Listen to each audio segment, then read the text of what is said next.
안녕하십니까.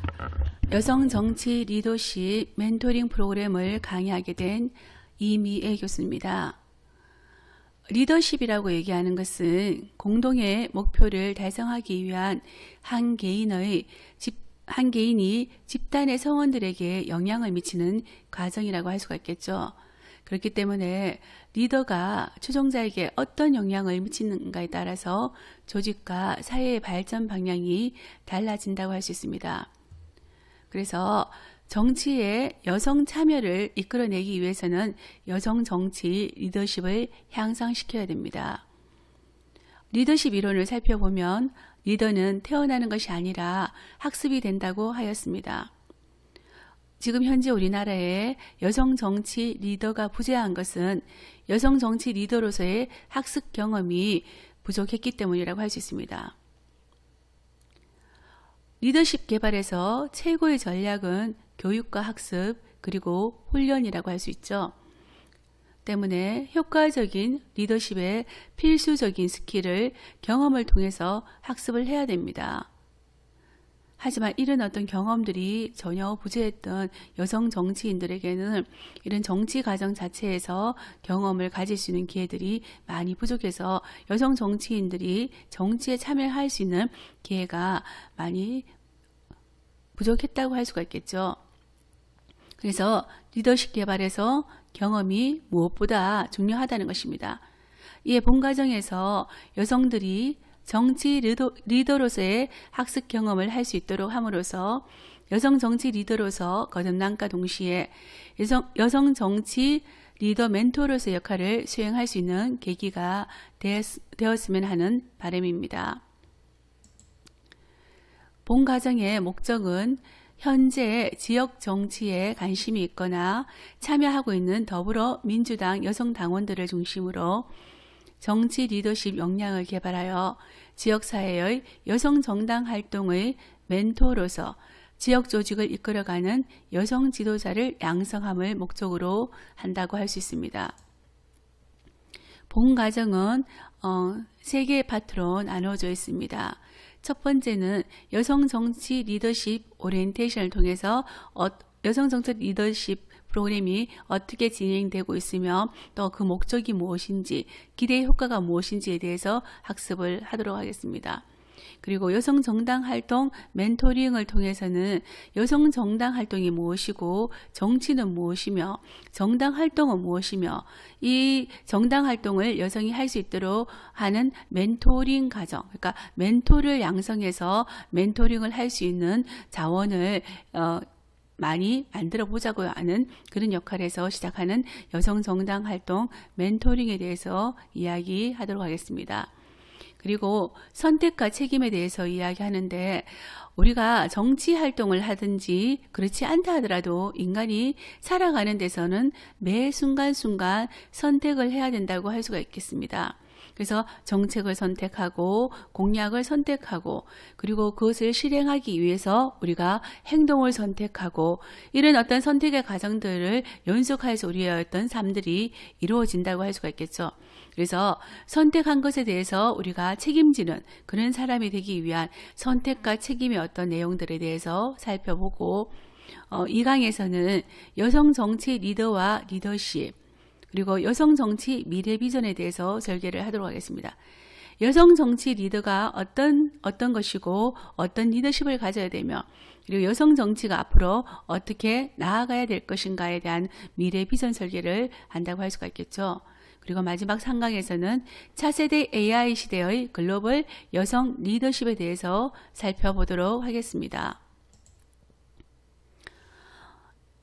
여성 정치 리더십 멘토링 프로그램의 기대 효과는 자기에 대한 이해를 통해서 여성 정당 활동에 대한 가치관을 형성하는 거죠. 결국 우리가 정당 활동을 하고 뭔가 내가 원하는 어떤 활동을 한다는 것은 우리가 올바른 가치관을 형성해야 된다고 할 수가 있습니다. 두 번째로 지역사회 여성 정치 활동의 멘토로서 지역 여성 정당 조직 활성화에 기여하는 것이 기대 효과라고 할 수가 있습니다. 그리고 마지막으로 여성 정치 리더십 역량 개발을 통해서 정당 활동의 리더로서의 능력 함량과 여성 정치인 육성에 기여하고자 합니다. 먼저 첫 번째로 여성 정당 활동 멘토링에 대해서 이야기해 보도록 하겠습니다. 우리나라 보면 여성 국회의원이 굉장히 적게 있죠. 여성들이 국회에 참석해서 국회의 어떤 정책을 결정하거나 하는 이런 역할에 아직까지 많이 없습니다. 여기에 궁금증을 가지고 있는 허광수라는 학생이 2018년 당시 17세였습니다. 국회를 방문해서 이런 질문을 했죠. 왜 우리나라에는 여성 국회의원이 적습니까? 라고 이렇게 물어봤으니까 거기에 대한 어떤 국회 온뉴스의 답을 본다면 여성의 국회의원 비율이 우리나라가 지금 현재로는 51명, 300명 중에서 51명에서 17%에 달합니다. 하지만 17대에는 39명, 13%였죠. 18대에 41명, 19대에 47명. 꾸준히 이렇게 증가하는 추세이기는 합니다. 이런 증가하는 추세에 있는 것들이 보면 우리가 20대 여성 국회의원에서는 보면 여기에 공직선거법에 따라서 비례대표의 경우 후보자의 50%를 여성으로 추천하고 이런 것을 공고한 상황에서 여성의 어떤 국회 진출의 폭도를 많이 넓힌 상황에서 되어진 것입니다. 하지만 이 또한 여성 국회의원들의 어떤 비율들을 살펴본다면 지역구 의원이 26명이죠. 우리나라 같은 경우에 지역구 의원이 26명이고 비례대표가 25명이라고 얘기한다는 것은 결국 여성이 자의적으로 갈 수 있는 지역구에서 국회의원을 간 경우는 26명밖에 되지 않는다는 거죠. 비례대표가 되지 않았다면 지금 17%라는 이 51명마저도 채워질 수 없을 만큼 이렇게 여성의 정치 참여가 굉장히 적다고 할 수가 있습니다. 그러면 이렇게 여성의 정치 참여가 적은 이유에 대해서 좀 더 궁금증이 더 많이 생길 것입니다. 도대체 왜 이렇게 여성의 사회적 국회의원이나 정치에 참여하는 경우가 여성들은 참여를 하지 않을까 이런 걸 본다면 우선 사회적 편견이 존재하기 때문이라고 할 수가 있겠죠. 여자가 정치를 한다는 것에 대해서 부정적인 인식을 가지고 있다는 것입니다.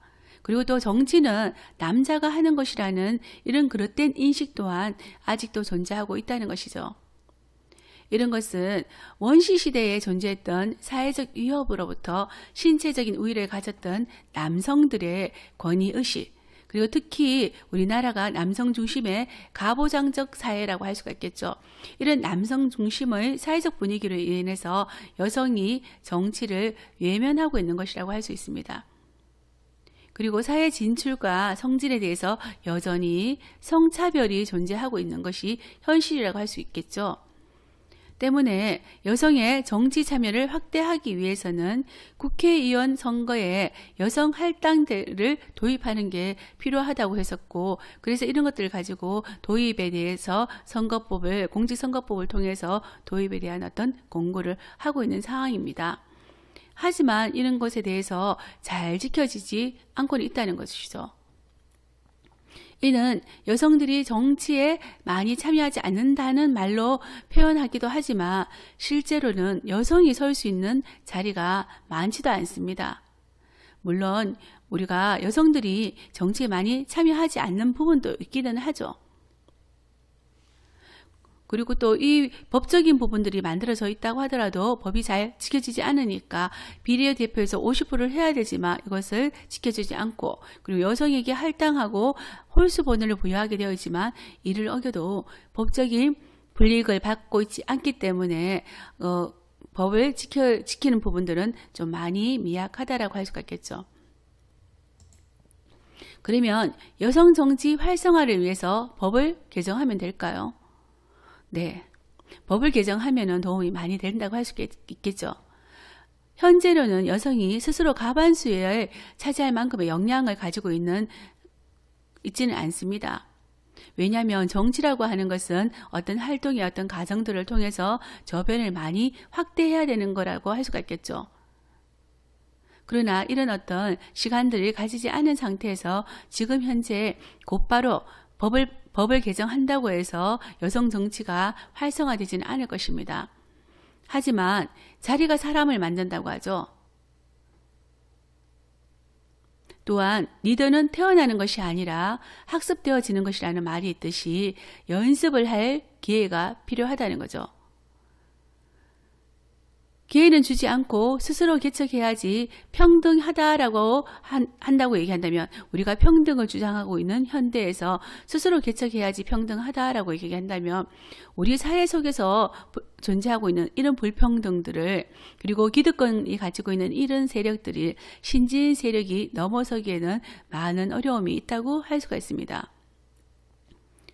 우리가 이야기하고 있는 강자와 약자의 싸움이 똑같은 선상에서 시작한다면 그것이 진정하게 평등한 싸움이라고 할 수 있을까요? 약자에게는 강자와 동등하게 싸울 수 있는 핸디캡을 적용해야지 평등한 것이죠. 약자가 똑같은 조건을 싸운다면 이길 수 있는 가능성은 거의 없다고 할 수 있습니다. 그러므로 아직은 약자인 여성 정치인이 정치 리더로서 자리 잡을 수 있는 기회의 제공이 되어지고, 그리고 그런 장들이 만들어지고 역량을 키울 수 있는 그런 교육의 기회나 그런 경험들을 많이 만들어지고 난 다음에 그 이후에 역량을 키워서 당당하게 겨룰 수 있을 때까지 많은 배려가 필요한 상황이라고 할 수 있겠죠.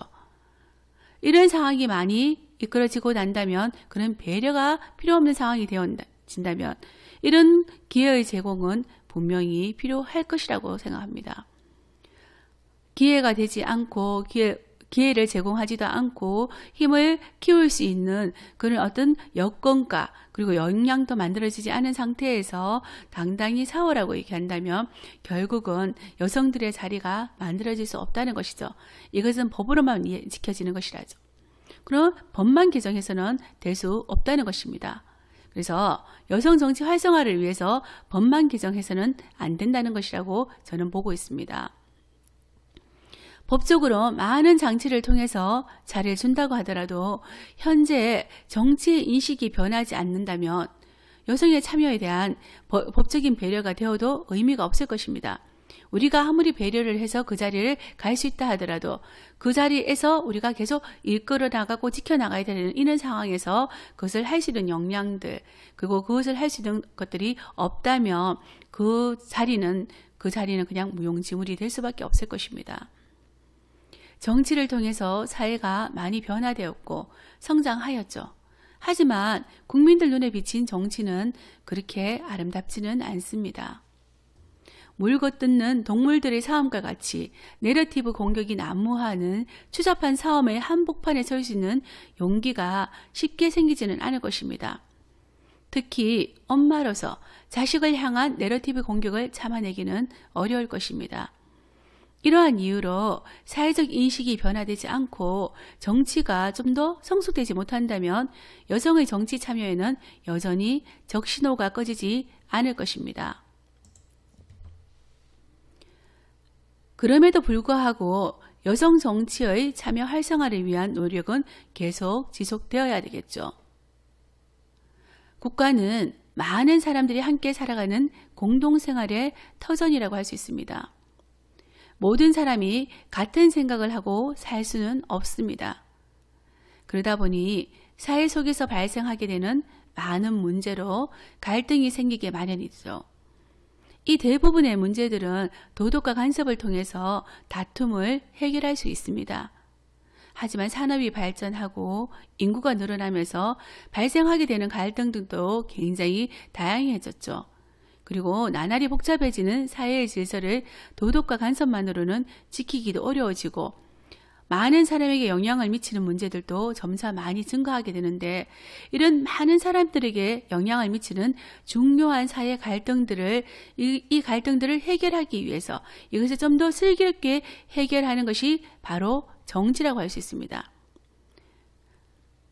그렇기 때문에 이 정치라는 것에 대해서 어떤 인식들이 필요하다는 거죠. 우리가 정치라고 얘기하면 우리의 생각들은 어떻습니까? 국회의사당이 생각나시죠?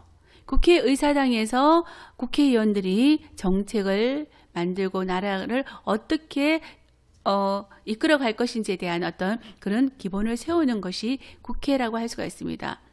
이 국회에 가기 위해서 우리는 선거를 통해서 국회의원이 되어야 되거나 아니면 지방의회에 들어가기 위해서 지방선거를 통해서 해야 되겠죠. 그러면 정치라고 얘기하는 것은 국회에 가기 위한 어떤 법을 만들기 위한 과정들을 하기 위한 어떤 권한을 가지기 위한 선거를 해야 되는데, 우리가 보는 정치는 몸싸움을 벌이는 국회의원들, 그 국회의원에서 정말 큰 소리를 하고 정말 이렇게 몸으로 싸움까지 하는 이런 것들을 보게 되는 게 우리의 어떤 정치 인식이라고 할 수 있습니다. 근데 과연 정치가 무엇이기 때문에 이런 활동들을 우리가 정치로 인식하고 있을까요?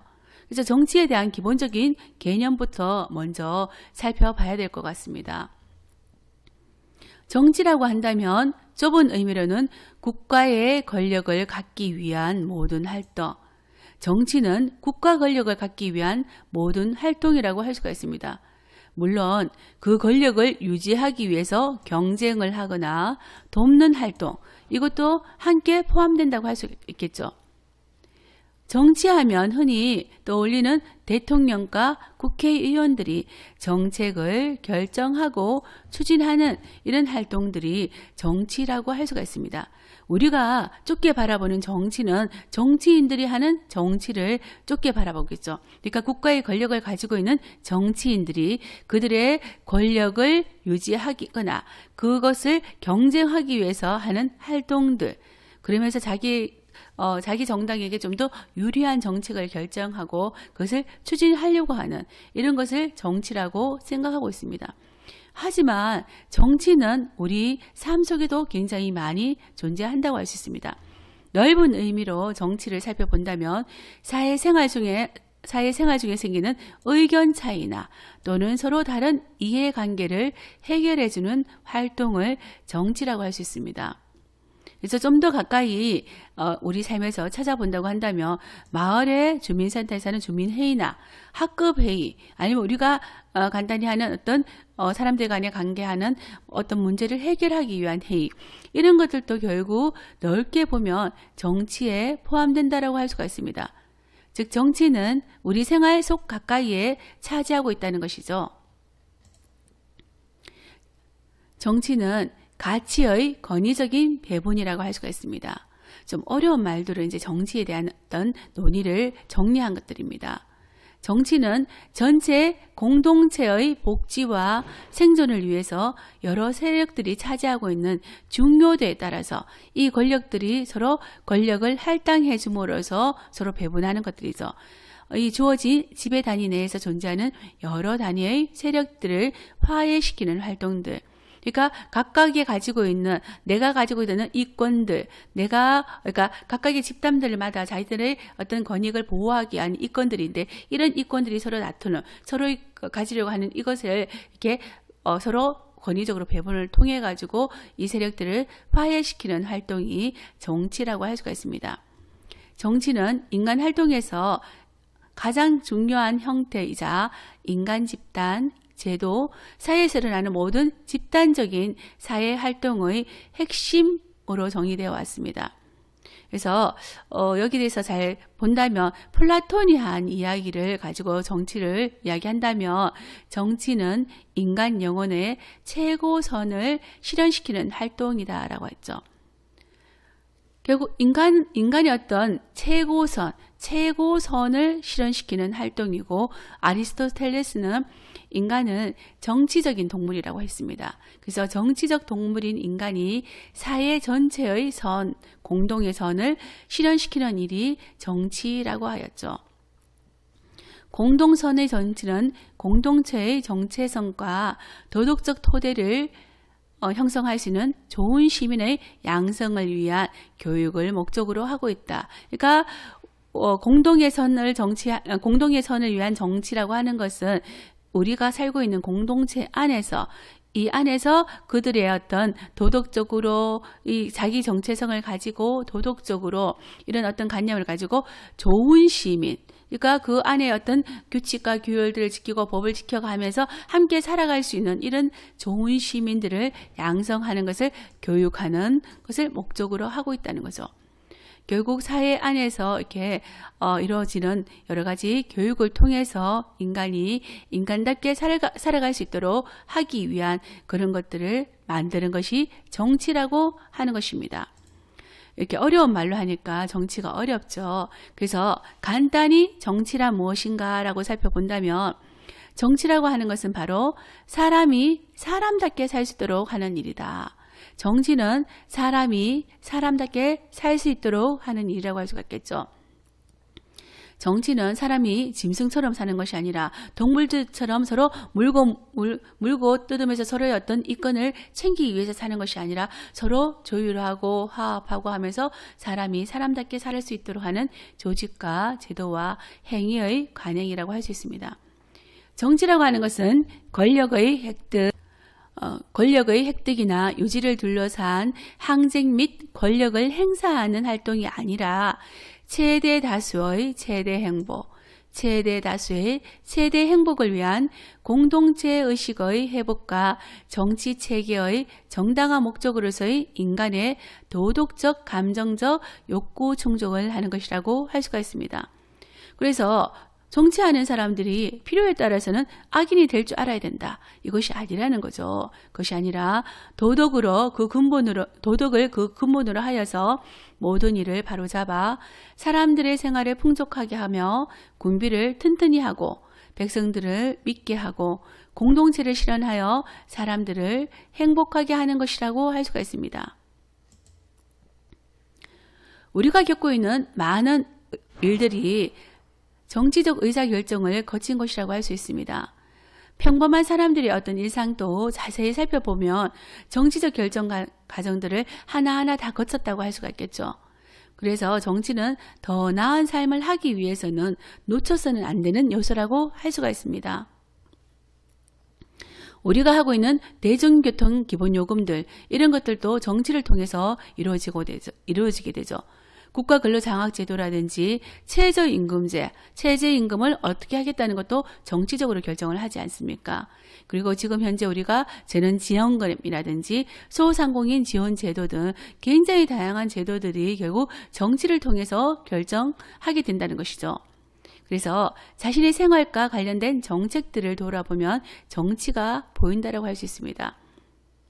때문에 우리가 여성들이 정치에 무관심하다면 우리 생활에 연관되어 있는 이런 많은 것들에 대해서 우리가 우리의 소리를 낼 수가 없다는 거죠. 그렇기 때문에 적극적으로 참여를 통해서 여성의 소리들을 정치에 반영할 수 있도록 해야 되는 것입니다.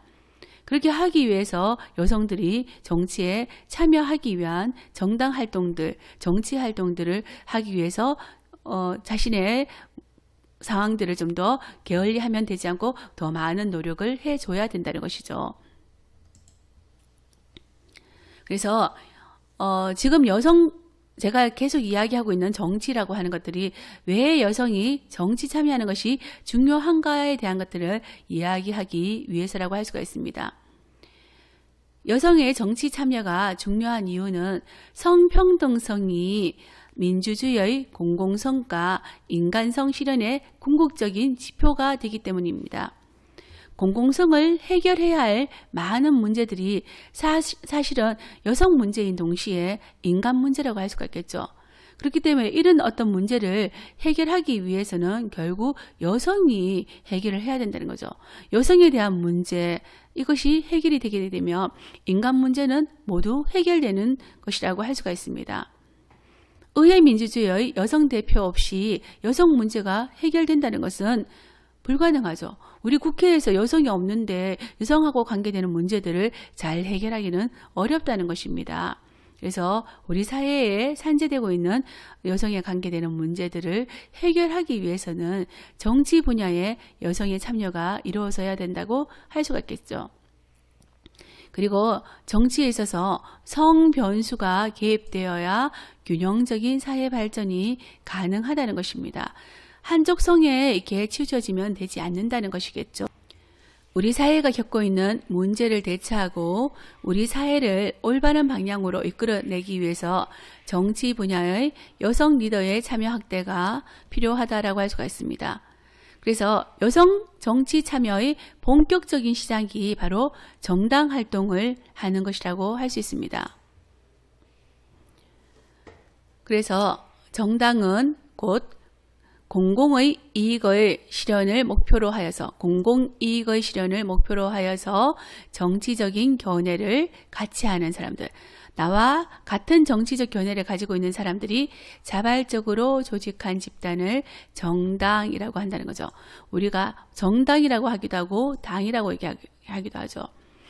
지금 국민의힘 당이라든지 더불어민주당이라든지 이런 어떤 당이 정당이라고 할 수 있습니다. 이 당들은 결국 공공의 이익을 실현하는 것을 목표로 해서 어떤 사람이 모였냐면 정치적 견해를 같이 하는 사람들이 모여서 만들어진 집단이라고 할 수 있습니다. 정당은 파스에서 기원된 용어라고 할 수가 있겠죠. 파스는 일부분이라는 뜻을 가지고 있습니다. 그래서 정당은 전체를 뜻하는 것이 아니고 전체 속에 있는 한 부분, 일부분을 말하며 그 속에서 다른 부분들과의 관계를 갖는 것을 이야기한다라고 할 수가 있습니다. 그래서 정당은 정치의 기구, 조직 가운데서 비교적 최근에 발달한 개념이라고 할 수가 있습니다. 사회가 근대화됨에 따라서 정치가 다원화되는 것을 반영하기 위해서 의회만으로는 충분하지 않게 되어서 그래서 여기에 생기는 어떤 투입 과정이나 이런 차질들을 보완하기 위해서 점차 정당이 형성되기 시작하였다고 할 수 있습니다. 그럼 정당은 어떤 역할을 할까요? 정당은 국민의 이익을 증진시키기 위한 정책을 추진하겠죠. 그리고 특히 선거에서 후보자를 공천하게 됩니다. 선거에 우리가 당에서 후보자 공천을 하게 되겠죠. 이 후보자를 공천하여서 국민의 지지를 획득함으로써 정권의 획득과 유지를 도모하는 자발적인 결사체라고 할 수 있겠죠. 자, 공천을 통해서 정권을 획득을 해야지만 우리가 원하는 방향으로 정치를 할 수 있고 국민들이 어떤 공공의 선을 위해서 정책을 발현할 수가 있겠죠. 그리고 대의제 민주주의를 채택하고 있는 현대 민주정치는 주로 정당을 중심으로 이루어지고 있죠. 그리고 여기에서 정당은 국민과 정치를 연결시켜주는 매개 역할을 수행하고 있다고 할 수 있겠죠. 자, 정치를 하고 있는데 이 정치의 모든 우리 사소한 내용들을 다 가져갈 수는 없습니다. 그래서 정당에서 이 역할들을 매개 역할을 해준다는 것이죠. 그리고 이 정당이라고 하는 것은 일반 대중이나 아니면 집단의 다양한 이해관계나 의견을 집약하여서 정부 정책에 반영하는 대변자 역할을 수행해가는 일을 하기도 합니다. 그래서 정당의 역할은 상대당의 독주를 견제하는 거죠. 그렇게 하면서 바람직한 의견을 수렴해 나가는 것이 정당의 역할이라고 할 수 있습니다. 그러면 정당 활동을 하려면 어떻게 하면 되는 것인가라는 거 알겠죠?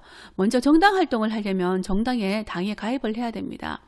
당에 가입을 하고 당비를 납부하게 되면 정당 활동을 할 수 있는 권리가 생겨지는 것이죠. 그리고 정당 활동 중에서는 선거 활동도 같이 있다고 할 수 있습니다. 선거 활동을 하기 위해서 사람들을 참여하게 되고 사람들을 우리 당의 어떤 정책이나 공약에 대해서 같이 정책이나 공약에 대해서 거기에서 우리가 함께 생각을 같이 할 수 있도록 이야기를 통해서 그 선거 활동을 함께 하게 되는 거죠. 그리고 당 같은 경우에는 지역위원회가 있는데 지역위원회에서 이렇게 회의를 한다든지 여러 가지 행사들을 진행하게 되는데 이런 어떤 지역위원회에 참여하는 것이고 그리고 당 및 지역위원회에서 주최하는 행사에도 참여를 하고 지역사회의 갈등 및 문제 해결을 위한 어떤 노력들, 지역사회에 여러 가지 갈등이 있다면 그 갈등들을 어떻게 해결할 것인가에 대한 어떤 거기에 대한 생각들과 노력들을 통해서 그 문제를 해결해 가면서 이 지역사회 안에서 필요한 부분들이 무엇이고 지역사회가 발전하기 위해서 우리가 어떻게 해야 될 것인가를 가지고 지속적으로 노력하는 것이라고 할 수가 있습니다. 그리고 지역 주민들과 함께 활동하여서 지역의 발전을 위한 노력을 하는 것이고, 봉사활동 등 우리의 삶을 풍요롭고 행복하게 하기 위해서 지역사회 발전을 위한 노력 등을 하는 것이라고 할 수가 있겠죠. 그러면 정당 활동을 위해서 필요한 것들은 무엇이 있을까요? 정당 활동을 위해서 필요한 것은 돈.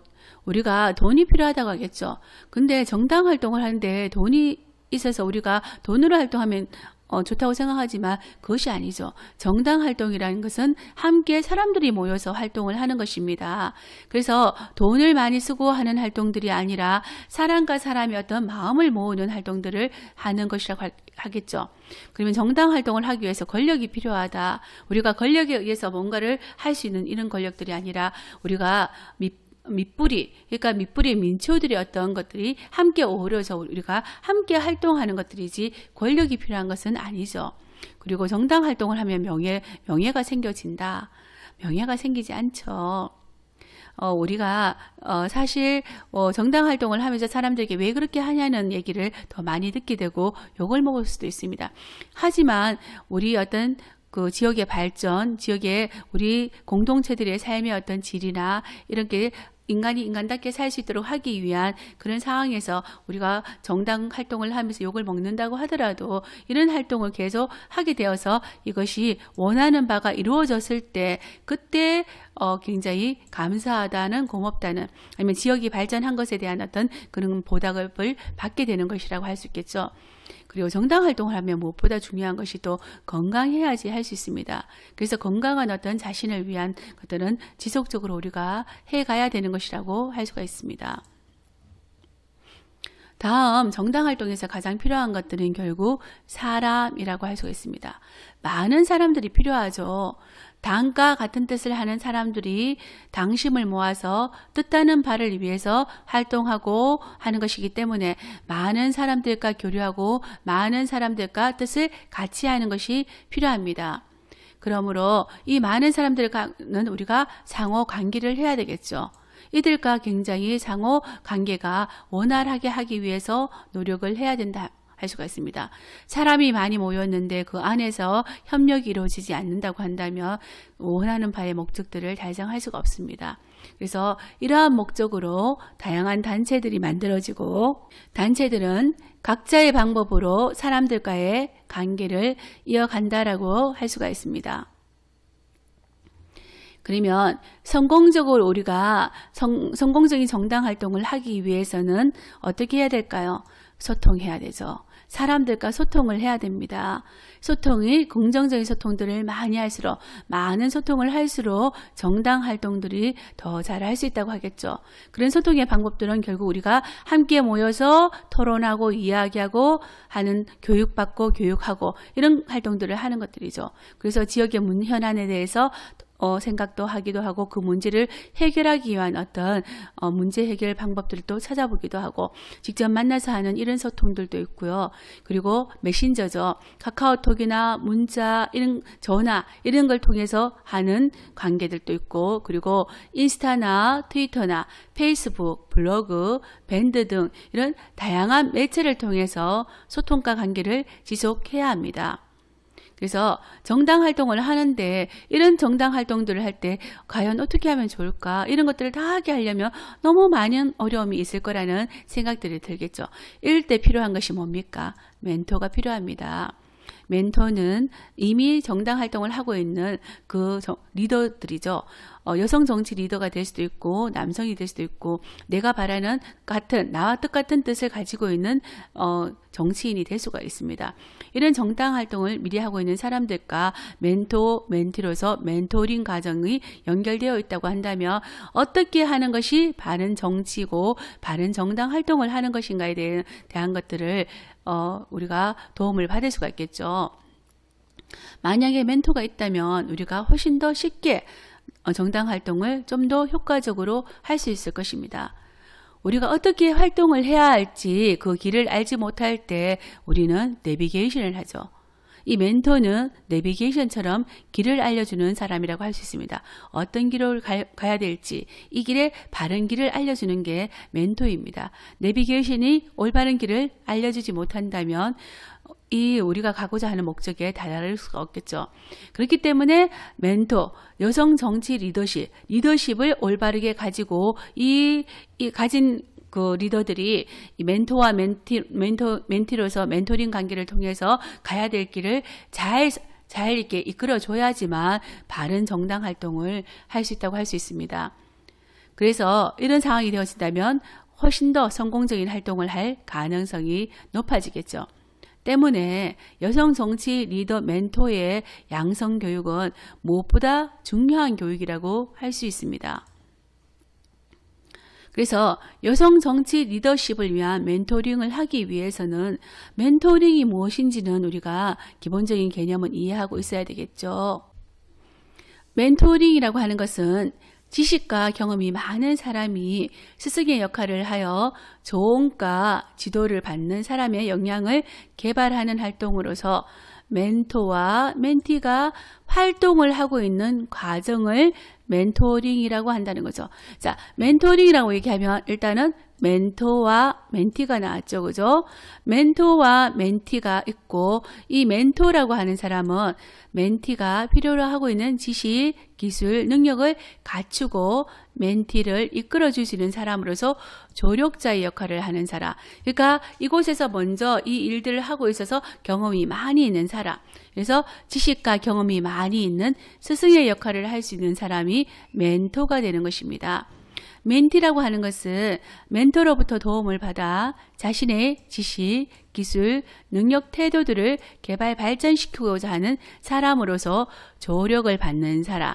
그러니까 지금 이 일을 하려고 하는데 잘 몰라서 새롭게 뭔가를 배우려고 하는 사람으로서 그 멘토로부터 조언과 지도를 받는 사람을 멘티라고 합니다.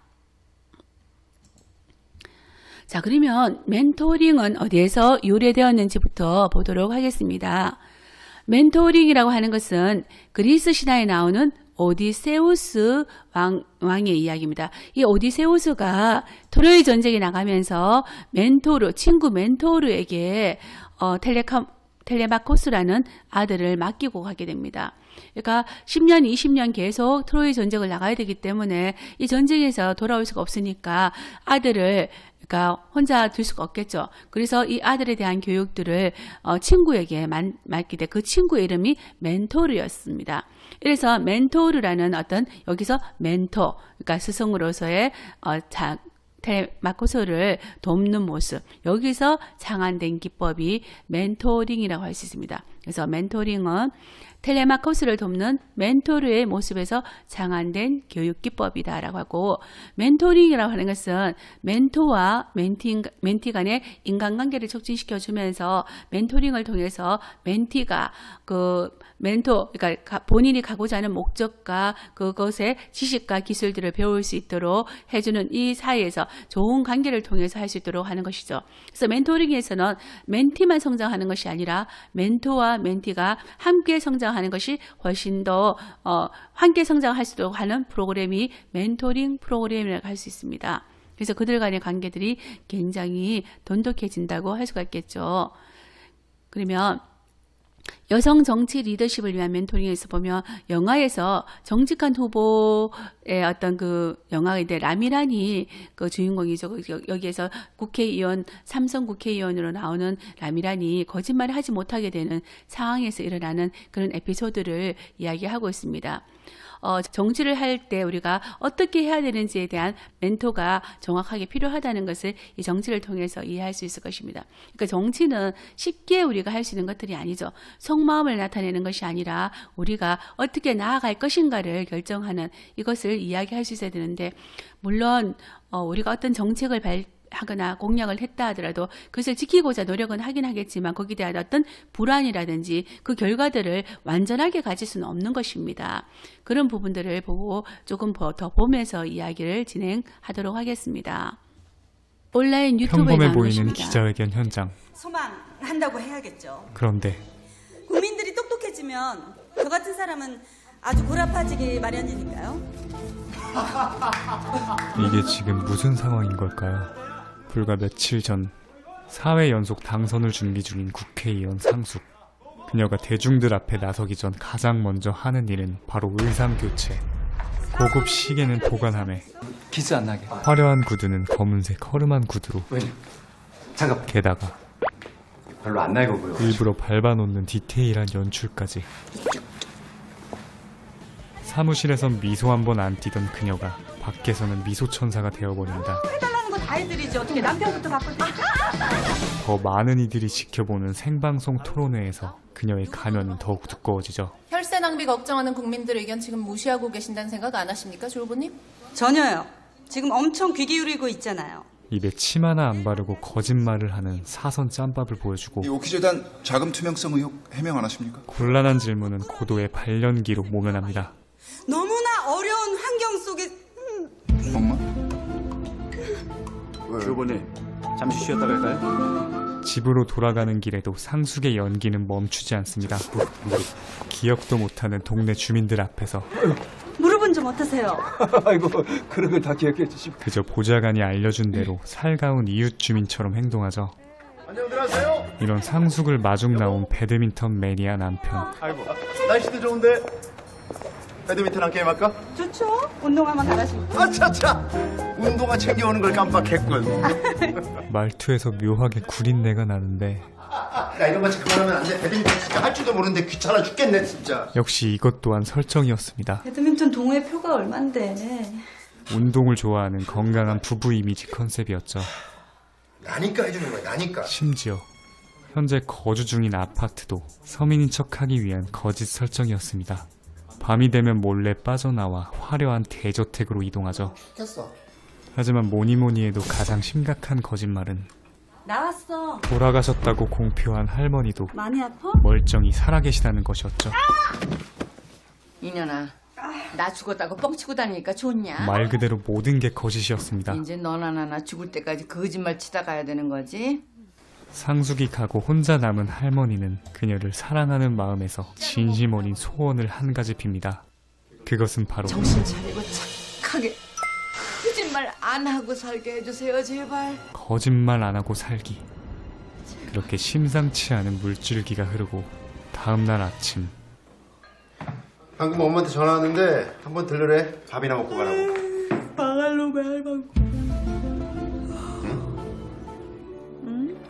방금 뭐라고 그랬어? 우리 엄마한테 할망구라고 그랬어? 미안. 니네 집 얘기만 나오면 개짜증이 나서. 할망구 싫어. 뭐? 속마음을 그대로 말하는 상숙이. 나 오늘 왜 이러지? 아직은 사건의 심각성을 인지하지 못하고 오후 일정인 생방송 라디오 프로그램에 나가는데 댓글은 평소에 좀 자주 보시는 편이신가요? 안 봐요. 삼선된 이유는 글자는 아무것도 안 봐요. 메뉴판도 보자 같은 이거죠. 음악으로도 뭐. 음악 듣고 다시 돌아오겠습니다. 거짓말들로 꼭꼭 싸매고 숨겨왔던 모든 속마음들을 순식간에 싸지르고 맙니다. 대선까지 생각하고 계신 겁니까? 네. 무조건 대통령은 한번 해먹어야죠. 뭐야, 이 부상숙이 SNL 나간 거야? 생방송은 순식간에 아수라장이 되고 불과 30분 남짓했던 이 솔직함의 결과는 예, 실검 1위. 지랄 발광 난리 옌병을 쳐도 실감 따먹기가 더럽게 힘들다. 하지만 이는 앞으로 벌어질 일들의 빙산의 일각에 불과했죠. 평소 싫어하던 놈이 나타나면 우리 주의원님. 진심 펀치를 갈겨주고 기자회견에선 선거 후보가 해선 안 될 말 압축 문서를 푼 것 같은 최악의 말들만 골라합니다. 아 죄송합니다. 예, 너무 진짜 농담을 하셔가지고. 그러다 어느 정도 정상적인 질문이 오고 가는 듯 했는데 베스트셀러가 된 이유는 뭘까요? 아, 그거는 저 알바 써서 사재기 한 거예요. 상황은 더 이상 걷잡을 수 없게 흘러갑니다. 아우 의원님 그만하세요 이제. 아우 왜? 그래야? 진짜 왜 이래? 상숙은 이제서야 본인이 절대 거짓말을 못하게 되었다는 사실을 인지하죠. 입이 내 입이 아니고 어떡해. 지지율은 순식간에 바닥을 치고 선거 끝나면 나 세차 빼주겠다는 거 진짜야? 중고차. 주변 사람들까지 다 잃게 생겼죠. 하지만 그럼에도 그녀의 솔직함은 멈출 줄 모릅니다. 이젠 아예 모든 걸 놔버린 것 같은데 집안일도 안 하면서 그 선거운동 한 번 가지고 더럽게 생색내네 진짜. 너 아예 그렇게 컨셉을 잡았구나 엄마. 하필이면 또 그 타이밍에 방문한 시어머니께 웬 불청객이. 격한 환영 인사를 갈겨줍니다. 내가 뭘 잘못 들었나? 아니요, 잘 들으셨... 내가 걱정이 돼서 왔어. 걱정은 뒤에서 조용히 하는 건데. 아유, 엄마. 결국 침까지 맞아보지만 두 개. 효과가 없었죠. 변호사. 마침내 그녀가 결정한 최후의 방법은 이 병을 지닌 채 위기를 극복하기 위한 선거 전략가 섭외. 그와의 첫 만남. 늦어서 죄송하진 않아요. 보자마자 한 대 갈겨주고 왜 자네여야 하냐고. 불러주는 사람이 나밖에 한 대 더 갈긴 끝에 섭외에 성공합니다. 그의 첫 번째 전략은 이왕 이렇게 된 거 주의원 잘하는 솔직 화법으로 이슈몰이 하자. 말 그대로 정직한 후보. 단 한치의 거짓도 없이 모든 걸 솔직하게 말하는 정직 전략. 과연 이 전략은 성공할 수 있을까요? 부자랑 정치인은 같은 종족입니다. 된 것 같은데. 여기서는 거짓말만 하는 정치인, 사선 정치인이었죠. 사선 정치인 남이란이 결국 거짓말 할 수 없게 되었을 때, 그 다음에 우리가 하는 전략으로 정직한 후보 전략으로 가면서 이렇게 되는데, 결국 정치라고 하는 것이 거짓말을 하는 것이 아니라 정직한 후보가 되어야 되는 건 맞습니다. 하지만 우리 마음속에 있는 이야기들이 그대로 나왔을 때 이루어지게 되는 참사들. 그러니까 정치라는 것은 결국 우리가 보여지는 것들을 그대로 보이는 것이 아니라 정직한 후보라고 하더라도 그런 전략에 의해서 정직하게 다가갈 수 있는 어떤 마음부터 바꾸어서 하는 것이어야 되겠죠. 그러니까 속에는 다른 말을 갖고 있고 우리가 다른 이야기를 하고 있다면 결국 우리가 선택한 것들, 이런 것들을 이룰 수는 없을 것입니다. 정치는 거짓을 말하는 것이 아니라 내가 할 수 있는 것, 정책과 우리가 해야 되는 정책들을 선택해서 그것을 나아가기 위해서 가는 그 과정 안에서 솔직하게 표현하고 그것을 만들어내기 위해서 함께 협력해 가는 과정들이라고 할 수가 있을 것입니다.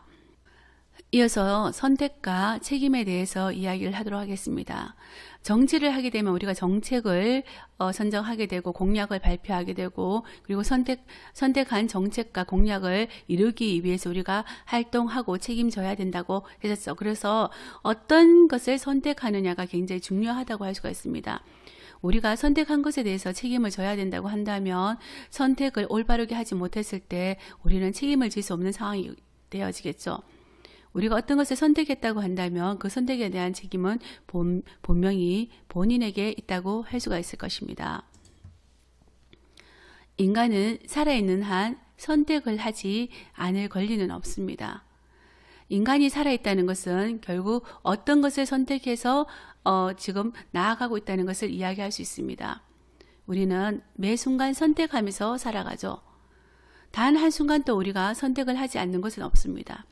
내가 지금 이야기를 할 것인지, 밥을 먹을 것인지, 내가 잠을 잘 것인지, 이런 모든 것들도 우리는 매 순간순간 선택을 하면서 살아가죠. 너무나 익숙하게 우리가 살아가다 보니까 이것을 선택하는 것이 아니라 그냥 가는 것인데, 어떤 한 것도 선택하지 않고 살아갈 수 있는 것은 아무것도 없다고 할 수 있습니다.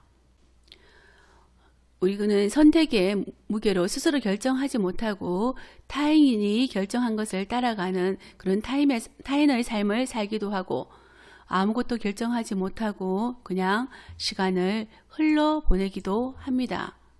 하지만 타인이 결정하도록 하는 것도, 아무런 결정을 하지 않고 그냥 시간을 흘려보내는 것 또한 자신이 선택하지 않은 자신의 선택이라고 할 수 있습니다. 이 모든 것이 자신의 선택인 것입니다. 내가 결정하지 않고 타인이 하도록 선택한 것이고, 아무런 결정을 하지 않기로 선택을 한 것이라고 할 수가 있겠죠. 그래서 인간은 살아있는 한 선택의 굴레를 벗어날 수 없습니다. 그렇다면 어차피 해야 될 선택, 어떻게 해야 될까요? 선택이라고 하는 것은 우리 삶에서 뗄래야 뗄 수가 없습니다. 어차피 선택을 해야 되죠. 좋은 선택이든 나쁜 선택이든 어찌됐든 선택을 해야 된다고 할 수가 있습니다. 그래서 선택에 대한 어떤 그 명언들을 한번 살펴보도록 하겠습니다. 마릴린 모츠 케네디 같은 경우에는 과감하게 결단을 내려 가오를 무릅쓰는 편이 장시간의 고민 끝에 너무 늦게 잘하는 것보다 낫다고 했죠. 자, 이 선택들을 너무 늦게 해서 잘한다 하더라도 먼저 빠르게 과감하게 결단해서 내가 실수하고 하는 편이 더 낫다는 것입니다. 그래서 빠른 결정과 선택이 굉장히 중요하다고 할 수가 있겠죠. 하지만 우리나라 사람들은 자기 결정성이 굉장히 떨어지는 편에 속합니다. 왜냐하면 어린 시절부터 부모님의 어떤 선택이나 이렇게 많이 살아오다 보니까 우리가 스스로 결정하는 부분에 대해서 많이 어려워하는 부분이 많이 있죠. 그리고 우연이 아닌 선택이 운명을 결정한다 해서 진 리데치가 이야기를 했어요. 우리가 우리가 지금 살아오는 이 삶이라는 것이 우연히 생겨진 것이 아니라는 것이죠.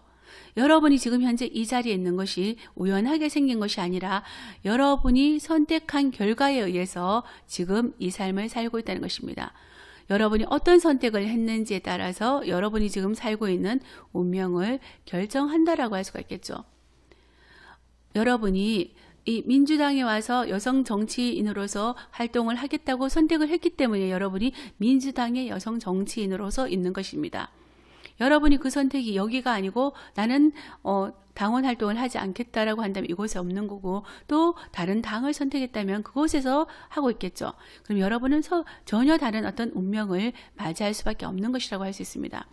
결국 어떤 선택, 내가 한 선택이 우연이 아닌 내가 한 선택이 우리의 운명을 좌우한다라고 할 수.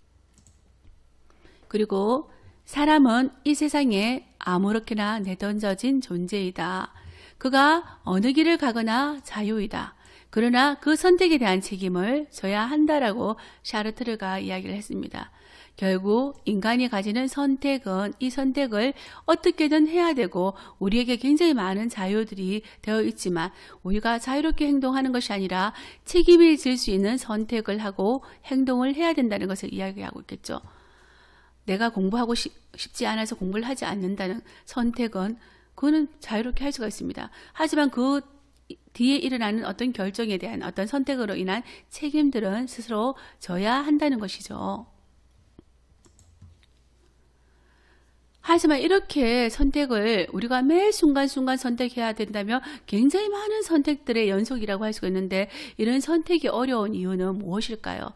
이미 하고 있는 이런 선택에 대해서 우리가 익숙하게 선택하고 있는데 새로운 상황에서 우리가 선택을 하려고 할 때 뭔가를 결정하려고 할 때 이것이 어려운 이유는 무엇일까요? 이것은 바로 실패에 대한 두려움 때문이라고 할 수가 있습니다. 그리고 책임을 져야 되는 데 대한 두려움 때문이죠. 내가 이것을 해서 여기 지금 축구 선수인데 굉장히 좌절하고 있는 것 같죠. 자, 축구 선수가 공을 골대에 하고 내가 그 결정골을 넣었을 때 이것을 그러니까 잘못하게 된다면 나로 인해서 우리의 어떤 경기가 지게 됐을 때 이때 어떤 그런 것들에 대해서 내가 이 공을 잘못 넣게 되면 어떡하지 하는 이런 두려움 때문에 우리가 선택하기가 쉽지 않다는 거죠. 그리고 우리가 책임을 져야 되는데 내가 이것을 과연 책임질 수 있을까라는 두려움들을 갖고 있습니다.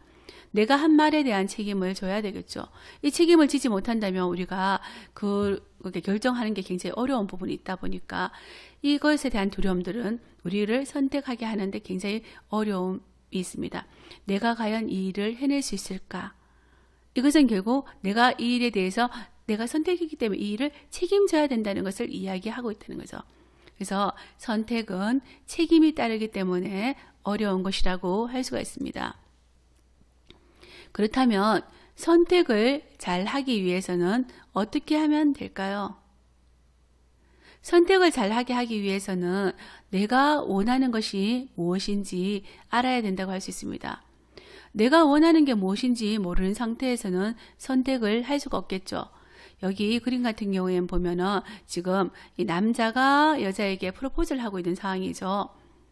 남자는 이제 여자에게 사랑 고백을 하고 싶어서 프로포즈를 하기 위해서 지금 많은 사람들 앞에서 여기 아무래도 이렇게 많은 사람들 앞에서 갑자기 프로포즈를 하는 것 같아요.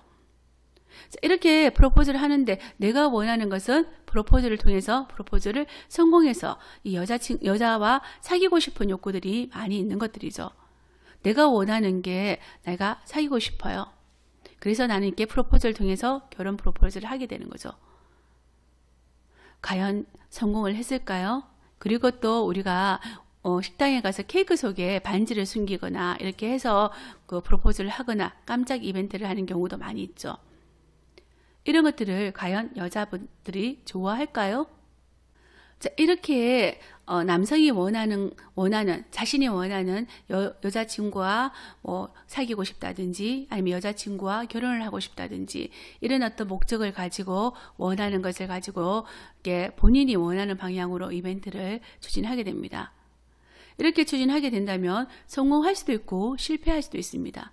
내가 하고자 하는 이 방향들이 내가 원하는 것을 해준다는 것은 상대방이 이렇게 하는 것을 좋아해야지만 가능하겠죠. 여러 사람 앞에서 이렇게 이야기하는 걸 좋아하지 않고 나는 사랑이라든지 이런 고백들을 굉장히 둘만 있는 상태에서 받고 싶다든지 이렇게 깜짝 이벤트를 하는 것을 굉장히 좋아하지는 않는 여자라고 한다면 이것이 결코 남성이 원하는 목적을 달성할 수 없게 된다는 것이죠.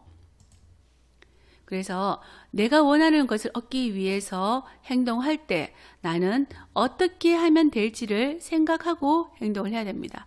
자, 내가 원하는 프로포즈를 성공하기 위해서 그러면 이 여자친구가 어떤 것을 좋아하는지를 알아야 되겠죠. 선호하는 방법이 있을 거잖아요.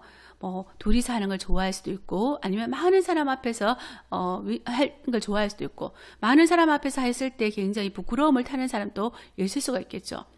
이렇게 해야 되는데 원하는 것을 하기 위해서 내가 좋아하는 방향으로 했을 때 그 결과들에 대해서는 책임을 질 수가 없는 거죠.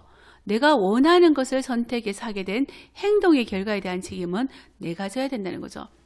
여자친구가 둘이서 이렇게 많은 사람을 사는 걸 굉장히 창피해하는 사람이라. 근데 이렇게 많은 사람 앞에서 해서 이것이 싫어서 거절할 수가 있습니다. 거절하게 되면 여기에 대한 책임을 내가 져야 되는 거죠. 선택에는 항상 책임이 뒤따르기 때문에. 그렇다면은 내가 성공적으로 여자친구와 사귀기 위해서 효율적인 선택을 하기 위해서는 어떻게 해야 될까요? 친구들이나 주변을 탐문해서 여자친구가 어떤 걸 좋아하는지를 알고 이 여자친구가 원하는 방향으로 프로포즈를 해야지만 성공할 가능성이 좋아지는 거죠. 이런 걸 하지 않고 내가 원하는 방향으로 한다고 한다면 절대 성공을 할 수가 없을 것입니다. 이것을 결국 우리는 선택을 해야 되고 이 선택에 대해서 책임을 져야 되기 때문에 이 선택을 잘 선택해야 된다라고 하는 것이죠. 그러면 이렇게 잘 선택하기 위해서 결국 내가 원하는 것이 무엇인지를 더 명확히 알고 있어야 된다라고 할 수가 있습니다. 내가 원하는 것이 무엇인지 원트라고 얘기하죠. 원트, 바램이라고 얘기하죠. 내가 원하는 바램, 내가 원하는 원트 이런 것들이 무엇인지 먼저 알아야 됩니다. 지금 내가 원하는 것은 무엇인가? 지금 내가 하고 있는 행동, 이 행동은 이 원하는 것을 이루게 하기 위해서 이것이 이 행동을 하게 되면 이 원하는 것을 얻을 수 있도록 해주는 것인가? 내가 지금 하고 있는 행동이 무엇이고 이 행동은 내가 원하는 것을 얻을 수 있도록 해주는 것인가? 그래서 지금 나의 행동으로 내가 원하는 것을 얻을 수 있는가? 얻을 수 없다면 어떻게 해야 될 것인가를 또 찾아야 되겠죠. 내가 원하는 것을 어떻게 해야 될까? 그래서 내가 원하는 것이 무엇인지를 찾는 것이 가장 중요하다라고 할 수가 있습니다.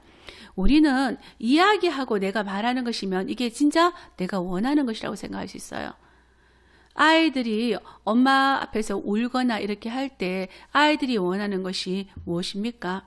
엄마가 안아달라든지 아니면 아이에게 자기가 원하는 것을 해달라고 하든지 이런 이유들이 있을 건데 근데 그 원하는 것에 우는 것이 일단은 왜 우는 이 뒤쪽에 울고 있는 이 행동 뒤쪽에 뒤면에 그들이 원하는 것이 있다는 거죠. 그러면 이 울고 있는 이 행동이 보더니 원하는 것을 할 수 있을까라는 것을 생각해야 되는데 그런 것들을 잘 모른다는 거죠. 내가 지금 원하는 것이 무엇인지는 실제적으로 여러분들도 잘 알지 못하고 있습니다. 우리가 정치를 하든 결혼을 하든 아니면 공부를 하든 이런 하는 어떤 행동을 하는 이 행동의 목적에는 결국 원하는 목적이 있다는 거죠. 우리가 어떤 행동을 한다는 것은 어떤 목적을 달성하기 위해서 행동을 한다라고 할 수 있습니다. 행동은 어떤 목적을 달성하기 위해서 하는 것이라고 할 수 있겠죠. 그러면 이 행동은 결국 내 목적을 달성할 수 있는 것을, 내가 원하는 것을 얻을 수 있는 행동을 해야 된다는 거죠. 그 행동을 잘 찾아보는 것이 굉장히 중요하죠. 그래서 이렇게 인간이 행동을 한다는 것은 인간이 가지고 있는 5가지 욕구, 우리가 사랑과 소속의 욕구, 힘에 대한 욕구, 자유에 대한 욕구, 즐거움에 대한 욕구, 생존에 대한 욕구를 가지고 있다고 하고 있습니다. 그래서 인간이 행동을 하고 있다는 것은 인간이 가지고 있는 5가지 기본 욕구, 사랑과 소속의 욕구, 힘과 권력에 대한 욕구, 자유에 대한 욕구, 즐거움과 생존에 대한 욕구, 그리고 이런 어떤 욕구들 중에 하나 아니면 그 이상의 욕구, 하나를 만족할 수도 있고 그 이상 2개를 만족할 수도 있고 모두 다를 만족할 수도 있겠죠. 이런 것을 만족시킬 수 있는 것을 선택한다는 거죠. 어떤 경우에는 소속하고 싶은 욕구를 선택하고 어떤 경우에는 내 힘의 어떤 욕구를 선택하기도 하고 이런 선택을 하게 되는데 이 모든 것을 함께하는 선택을 하기도 하고 이런 선택을 하게 된다는 것입니다. 그렇기 때문에 내의 욕구를 충족하기 위해서 하는 이 행동들이 타인의 욕구를 침해하게 되면 안 되는 상황이라는 거죠. 나의 욕구를 충족하고 하는 것들이 타인의 욕구하고도 침해하지 않는 상태에서 해야지만 우리가 이 욕구를 충족하는데 효율적으로 충족을 할 수 있다는 것입니다.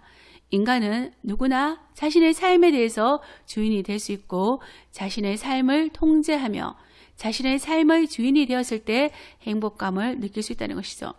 우리가 인간이 행복할 수 있도록 하기 위해서는 삶에 대한 주인이 되어야 되고 이것을 선택해야 되는데 이 선택하는 것을 내가 하고 싶은 대로 하는 것이 아니라 타인과의 좋은 관계를 통해서 효율적으로 선택했을 때 자신의 삶을 스스로 통제하면서 이것을 해냈을 때 이럴 때 우리가 행복감을 느낀다는 것이죠. 결국 내가 원하는 것을 얻었기 때문에 우리가 행복할 수 있다는 것입니다. 그것이 결국 효율적인 선택이라고 하는 거죠. 그래서 우리가 올바른 선택을 하기 위해서는 먼저 자신의 바람이 무엇인지 아는 것이 필요하다는 것입니다. 지금 자신이 하는 행동이 지금 현재 내가 원하는 바람을 이루어주는가? 그리고 만약 원하는 것을 얻을 수 없다면 어떻게 하면 될 것인가? 이런 것들을 생각해 봐야 된다는 거죠. 그래서 내가 지금 한 이 행동들이 선택한 행동이 이것이 결과가 원하는 대로 이루어지지 않았다고 얘기하는 것은 내가 지금 한 행동들이 이것을 효율적으로 하지 못했다는 것입니다. 내가 원하는 것을 얻을 수 있는 행동을 선택하지 못했다는 것을 이야기하는 거죠.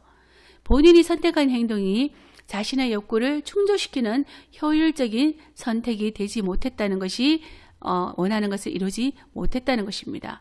그렇다면 어떻게 하면 될까요?